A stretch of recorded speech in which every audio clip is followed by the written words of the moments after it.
Most problems that you're going to experience in a relationship with a man and also while dating a man are going to happen because he is too much in his feminine energy. And if a man is even somewhat in his feminine energy, it means that his wounding is covering up his masculine energy and his masculine instinct. Because when a man is healthy, when he doesn't have these woundings, he is going to want to fully be in the leader role, and his heart is going to be open to you, and it's going to be easy for him to lead you and give you the care and devotion that you need to feel fully safe and feel cherished, feel amazing, and be able to follow his leadership. It's when a man has these woundings that cover up that masculine instinct that all the problems are going to happen. That's where you're going to get hurt over and over again. That's where you're going to feel some kind of anxiety that comes up for you. That's when you're going to not feel as much attraction as you could for him. That's where your life becomes more difficult, and then you're going to start to feel this urge unconsciously to go more into your masculine energy to protect yourself, either by stepping up and leading, or guarding your heart, or going into judgment, and then that's going to cause even further problems.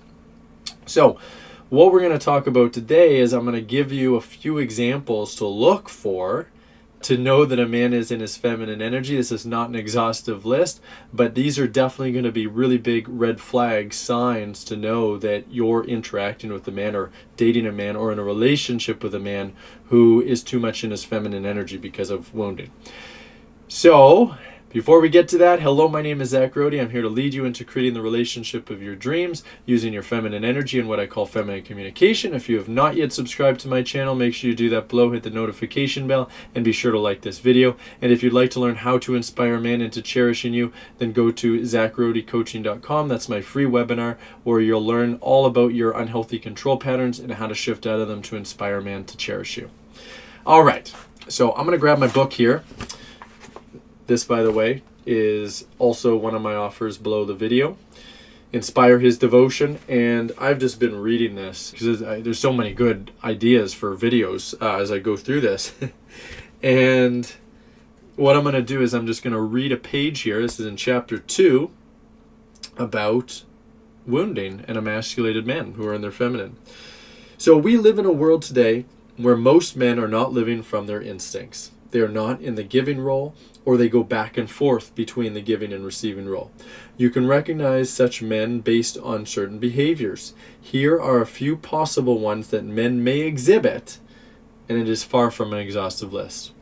So they lead a woman to pay for dates or let a woman pay for dates if she volunteers. A lot of men still won't do this because it's still not really culturally acceptable to do this. So a lot of men who are in their feminine or more in their feminine will still pay for the date. They just won't really feel good about it for the first date, and it will come out later. The second date, third date, 10th date, they'll start to build up resentment because you haven't offered, and they kind of want you to offer, and they want you to pay, they want to split bills with you, but they're doing it out of kind of obligation that, oh, I'm the man, so I'm supposed to, but I don't really want to. A really healthy masculine man is going to love to pay for every date. This is assuming, of course, that you're respectful, that you're submissive, that you're vulnerable with him, you're using feminine communication so that he's actually inspired to do that. That would be his normal default state. But an emasculated man, a feminine man, he's not going to feel that desire to want to take care of anyone. So he either wants to be taken care of, or he kind of wants a roommate to sleep around with. Second one, oh, and by the way, I'm just like looking at this list. Pretty much all of this was me when I met my wife, which was funny because I was very confident. I was very capable of leading. I was very self-assured. I was great in a lot of ways, but my masculine instinct to lead was not fully online because I had a big wound around being the one that is in the giving role. So they split bills with a woman and may expect her to work to financially contribute to a household. Now, there's nothing wrong with a woman making an income if that's truly what she wants. The biggest part of this, the problem, is if a woman works because she has responsibility for working in some way. So if a man has an expectation where it's like, I want you to work because I want you to be able to support yourself or be part of supporting us, that's a really big problem. If a man is okay with a woman working, is like, I can fully handle the bills, I'm fully responsible for things, but if you want to work, if that really makes you happy, that's okay. But now you don't have that sense of responsibility for bringing in the income. And of course, there's going to be situations, especially early on, where maybe a man is going to want you to work because he's really struggling to be the sole provider. But the most important thing is that he's trying, right? It's completely different having a man who's like, man, I want to be the sole provider, I want to be able to fully take care of you, and I'm having difficulty doing that, versus, I don't really want to be the sole provider, I think we should both be providing. So he's masculinizing you, and he's okay with masculinizing you. That's a big problem. I did that too in my marriage for the first couple of years. They want the woman to initiate and make plans, or they don't stop her if she tries. So the first part of this is basically, I want a mother. I want a mother who is doing the initiating at least part of the time. You can figure out where we can go today. You can plan a date for us. You can plan a vacation for us. You can make plans for us. A masculine man's not going to want you to do that at all. He's going to want to make all the plans because it feels good for him, because it's a way of taking care of you. And because he wants to be the one that's leading, and because he doesn't want to be led. He does not want a woman who's like, hey, we're going to go do this on Friday. And then, or they don't stop her if she tries. So if a man is lazy, if his masculine instinct isn't fully online, he can just kind of be passive and tolerate a woman who is in her masculine, making plans, initiating that kind of stuff. It's like, whatever, it makes my life easier, so I'm not going to object. If his masculine instinct was fully online, he'd be like, hey, sweetheart, I'm in charge of leading. If you want to do something, you ask me permission. That's what a man who's in his masculine would do. He's not going to be letting you be in your masculine energy, because that's not good for him or for you. Next one, they look for advice, support, and compliments from a woman.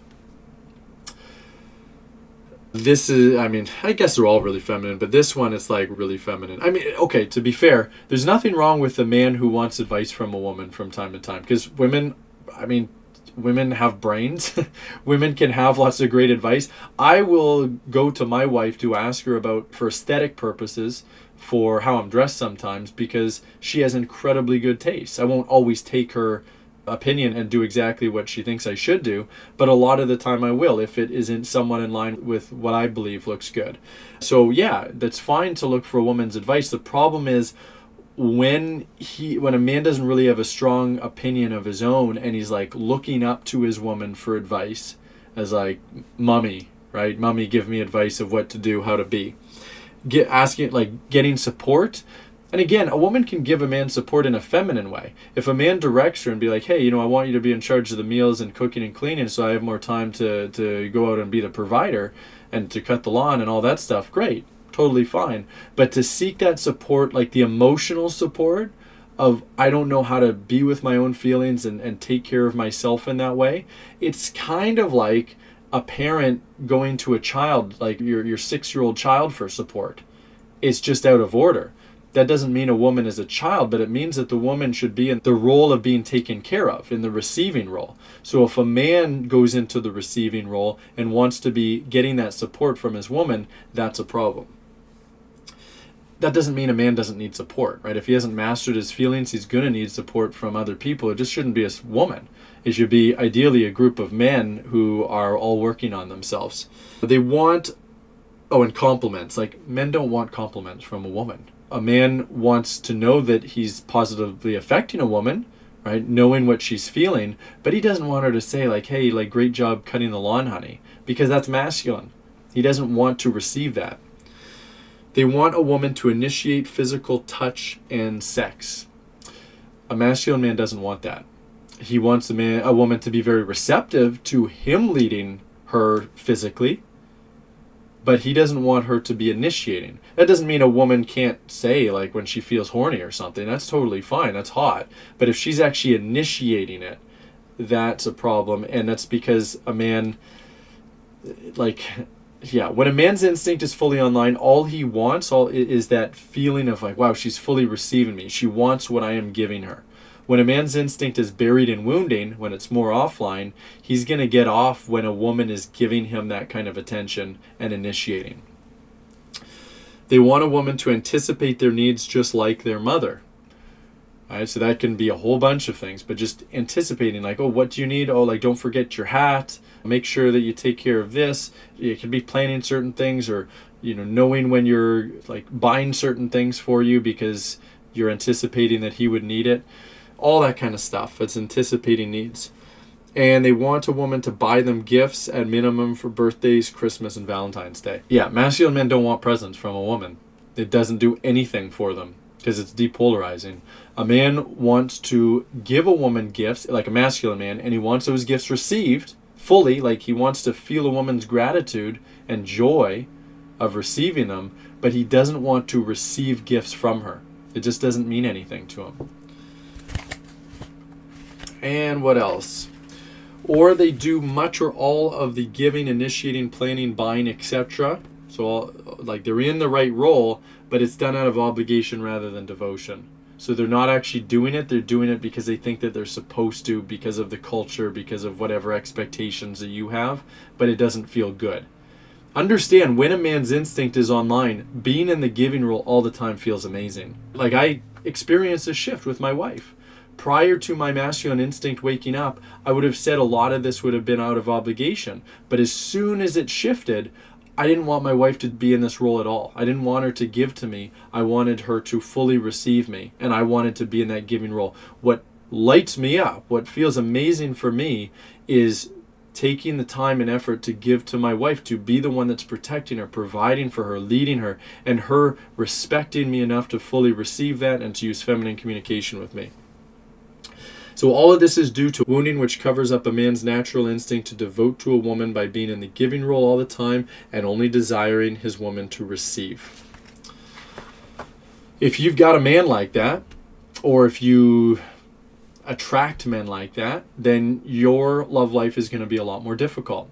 Now, it doesn't mean, especially, if you're married to that kind of man or you're in a serious long-term relationship, I don't want you to have no hope. The more feminine that you become, the more that you can actually activate a man's masculine instinct in a way that it's never been activated before and inspire him into taking care of you. The way that my instinct came online was actually the birth of my son, where it's like, the most innocent child in the world and like completely dependent. And it's like, oh my God, he needs me. It was like realizing how deeply he needed me, and he was just like so innocent and he's mine. It's like, oh my God, I'm responsible for taking care of him. And so my instinct came online, and then suddenly I wanted to take care of my wife as well. Now, that doesn't happen unfortunately, very tragically, doesn't happen with the birth of every child where a man's instinct comes fully online. But whether you have a child or not, you can start to activate his instinct. The more that you get in touch with your needs, the more that you communicate your needs in a vulnerable, respectful way, the more that you get out of the giving role with him, the leading role, the taking care of role, and you start communicating everything that's coming up for you vulnerably and stop enabling his unhealthy patterns. So there's lots of hope there. And then for women who are single or who have a man where you just kind of realize from this video, you know what, I don't want to deal with him anymore. I'm going to break up with him and find a more masculine man. Well, by learning how to make these shifts, by getting more into your feminine energy and learning feminine communication and getting more in touch with your needs and operating more in this feminine way, you'll be able to attract a much more masculine man. So there's so much hope. Right, if you want this, if you want a man who's fully taking care of you in this way, who's fully in the giving role, who's protecting you, providing for you, leading you, planning for you, organizing, making your life easier, unburdening you, creating that emotional safety for you to fully let go and just be in your feminine energy, you can have that. You can 100% have that, but you have to take action. You have to realize that it's all up to you. You can't just you can't just blame him and judge him for how he is. You have to look at yourself and be like, wow, I'm co-creating this. I attracted this and I'm co-creating this through my behaviors, by me enabling, by me not communicating what's really coming up for me, by me judging instead of communicating my feelings vulnerably. And if you would like help to learn how to shift, because you can completely shift, but you want help because you want to make it a lot easier for yourself instead of doing it the really hard, difficult way of trial and error, I'm here to help. I would love to help you. And if that sounds like you and this is resonating, then go below this video, open up the description. You're going to see the links to all of my offers. Go to the Academy link at thedreamrelationship.com. Watch the video about our program and our process and how we help women make these shifts. Then book a call below that video. There's a big link, and fill out the application. And on the call, we'll talk all about what's going on in your love life, see why these things are happening, talk about your control patterns. We'll give you some coaching about how you can shift that, and then we'll see if you're right for the Academy. And if you are, you can join, and then we can help you create the relationship of your dreams. I'd love to have you. So if that's you, I'll see you on the call. Bye for this one.